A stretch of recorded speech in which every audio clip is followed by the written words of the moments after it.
ലഹരി വിരുദ്ധ ദിനം ആചരിച്ച് Karottukara saint Antony's higher secondary school ഉദ്ഘാടനം Paravur range assistant excise inspector Jayakumar നിർവഹിച്ചു.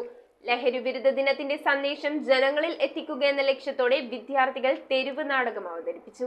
കാരോട്ടുകര സെന്റ് ആന്റണീസ് ഹയർ സെക്കൻഡറി സ്കൂളിൽ നടത്തിയ ലഹരി വിരുദ്ധ ദിനാചരണം Paravur range assistant excise inspector Jayakumar ഉദ്ഘാടനം ചെയ്തു. ലഹരി വിരുദ്ധ സന്ദേശം ജനങ്ങളിൽ എത്തിക്കുക എന്ന ലക്ഷ്യത്തോടെ വിദ്യാർത്ഥികൾ അവതരിപ്പിച്ച തെരുവ് നാടകവും ശ്രദ്ധേയമായി. ലഹരി വിരുദ്ധ ദിനത്തോടനുബന്ധിച്ച് വിദ്യാലയത്തിൽ മനുഷ്യാവകാശ കമ്മിറ്റി സ്റ്റുഡൻസ് കൗൺസിലും രൂപീകരിച്ചു. സ്കൂൾ പ്രിൻസിപ്പൽ സരിത ജെയിംസിന്റെ അധ്യക്ഷതയിൽ ചേർന്ന യോഗം മുൻ ജില്ലാ ജഡ്ജി കേരള മനുഷ്യാവകാശ കമ്മീഷൻ മുൻ ആക്ടിംഗ് ചെയർമാനുമായ പി മോഹൻദാസ് ഉദ്ഘാടനം ചെയ്തു. യോഗത്തിൽ ദേശീയ മനുഷ്യാവകാശ കമ്മീഷൻ ദേശീയ പ്രവർത്തക committee chairman KU Ibrahim, Kochi നഗരസഭ മുൻ ഡെപ്യൂട്ടി മേയർ പ്രേംകുമാർ, ദേശീയ യുവജന പ്രസിഡന്റ് ഷെബീർ KE, സംസ്ഥാന യുവജന പ്രസിഡന്റ് തോമസ് കോരശ്ശേരി, ദേശീയ മനുഷ്യാവകാശ കമ്മീഷൻ സംസ്ഥാന ചെയർമാൻ ഷാനവാസ് മേത്തർ, മുൻ ജില്ലാ പഞ്ചായത്ത് പ്രസിഡന്റ് അനിൽ കാനാളി, ജില്ലാ working president CT Haridas, general secretary Sonia Jijimon, സെക്രട്ടറിമാരായ Suhara, Bindu Vijayan, treasurer John Britto, committee അംഗം Aloysius, school management committee vice president Benny V Thomas, PTA president Sibin Mathew എന്നിവർ സംസാരിച്ചു. PTA പ്രതിനിധികളും യോഗത്തിൽ പങ്കെടുത്തു.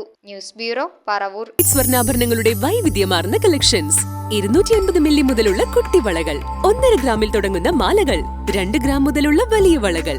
Aleena golden diamonds.